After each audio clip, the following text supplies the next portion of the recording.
Hi అండి, అందరికీ ఎలా ఉన్నారండి? నేనైతే చాలా బాగున్నా. మీరు కూడా చాలా బాగుండాలని మనస్ఫూర్తిగా ఆ మహాశివుణ్ణి వేడుకుంటూ వెల్కమ్ టు టుడేస్ వ్లాగ్ అండి. ఇక్కడ నేను చూస్తున్న చిన్న 3 ఆకులు కలిగిన ఒక మొక్క చూపిస్తున్నాను చూడండి. దీని పేరు తెలిస్తే తప్పకుండా కామెంట్లో తెలియచేయండి. అలాగే నా ఛానల్ని ఇంతవరకు సబ్స్క్రైబ్ చేసుకొని చూస్తున్న వాళ్ళందరికీ కూడా పేరు పేరున ధన్యవాదాలు. అలాగే ఇప్పుడు ఈ వీడియో ద్వారా నా ఛానల్ని చూసే కొత్త వాళ్ళు అయితే తప్పకుండా సబ్స్క్రైబ్ చేసుకోండి. పక్కనే బెల్ వస్తుంది, దాన్ని కూడా ప్రెస్ చేయండి. తర్వాత ఆల్ అని వస్తుంది, దాన్ని కూడా ప్రెస్ చేసేసేయండి. అన్ని వీడియోలు షార్ట్స్ అయితే వస్తాయండి. అలాగే మనము రోజు ఉదయం పూట చాలా ఎర్లీగా లేవడం ద్వారా మనకు చాలా హార్మోన్స్ మంచిగా ప్రొడ్యూస్ అయ్యి, అదేవిధంగా మనకు సంతోషకరమైన వాతావరణము కానీ, సంతోషకరమైన మనకు ఉదయం నుంచి కూడా సాయంత్రం వరకు, రాత్రి వరకు కూడా మనకు సంతోషంగా ఉండే ఒక మంచి హార్మోన్స్ ఉత్పత్తి అవుతాయంట అండి. అదేవిధంగా ఉదయం పూట లేవడం అలవాటు చేసుకున్న వాళ్ళైతే చాలా బెనిఫిట్స్ పొందుతూ ఉంటారు. అదేవిధంగా వాళ్ళు ఒక సెలబ్రిటీ హోదాలో అయితే ఉంటారండి. అదేవిధంగా ఉదయం లేవడంతో పాటు కొద్దిగా వాకింగ్,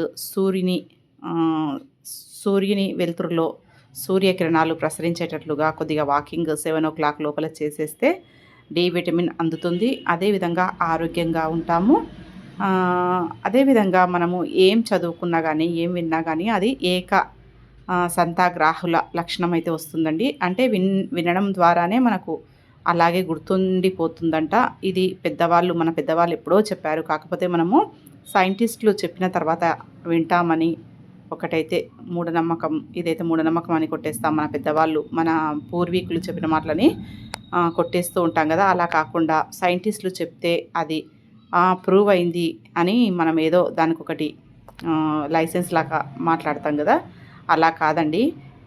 మన ఇంట్లో ఉండే చదువుకోలేని పెద్దవాళ్ళు ఉంటారు కదా, వాళ్ళు చెప్పేటివి 100కి 100% చాలా కరెక్ట్ ఉంటాయండి. వాళ్ళని నమ్ముకోండి. ఎంత పెద్దవాళ్ళు అయ్యారు కదా అనేసి వాళ్ళని చులకన భావంతో చూడకుండా, అలాగే వాళ్ళను కొట్టడం కానీ, హింస పెట్టడం కానీ చేయకుండా, వాళ్ళ నుంచి మనకు ఆస్తి వస్తుందా అనేసి ఆలోచన అయితే పెట్టుకోకుండా, వాళ్ళ నుంచి మనకు ఎలాంటి సద్గుణాలు వచ్చాయి మనకు అంటే, వాళ్ళకి భక్తి ఉండేటట్లయితే భక్తి నుంచి వచ్చే ఒక మంచి సుహృద్భావము అవన్నీ వస్తాయి కదండి. అవే డబ్బుల కన్నా చాలా విలువైనవండి. పెద్దవాళ్ళని మనము ఎలా కాపాడుకోవాలి అనేసి అయితే ఆలోచన చేయండి. అదేవిధంగా ఇక్కడ చూడండి, చింత చెట్టు. ఇది చింత చిగురు టేస్ట్ చూస్తున్నాను. అప్పుడప్పుడు చింత చిగురు తింటూ ఉండాలండి. సి విటమిన్ ఉంటుంది దీంట్లో. చాలా పుల్లగా ఉంటుందండి. ఈ చింత చిగురుని వేసుకొని పప్పు కూడా చేసుకుంటారు చాలా ఏరియాల లోపల. చాలా టేస్టీగా ఉంటుంది. అదేవిధంగా మనకు ప్రకృతికి, చెట్లకు ఎంత దగ్గరగా నివసిస్తే మన శరీరానికి చాలా మంచిదండి. ఆక్సిజన్ లెవెల్స్ అందుతాయి. అదేవిధంగా ఎలాంటి ఇన్ఫెక్షన్స్ రావు.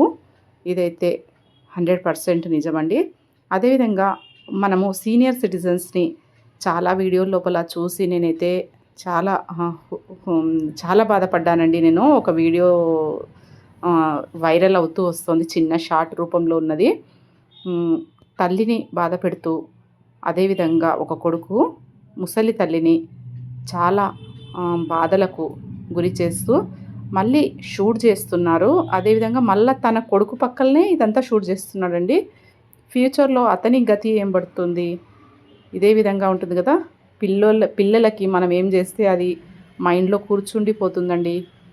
అదేవిధంగా మనము తండ్రులు కానీ, తల్లులు కానీ తాగుతారు కదా, పిల్లల ముందు తాగడం కానీ, సిగరెట్ స్మోకింగ్ చేయడం కానీ చూస్తే మాత్రము వాళ్ళకు చాలా తొందరగా వస్తాయంట అండి అలవాట్లు.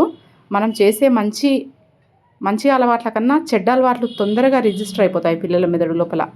ఆ విధంగా పిల్లలు చెడిపోయేటందుకు మనమే పెద్ద కారణం.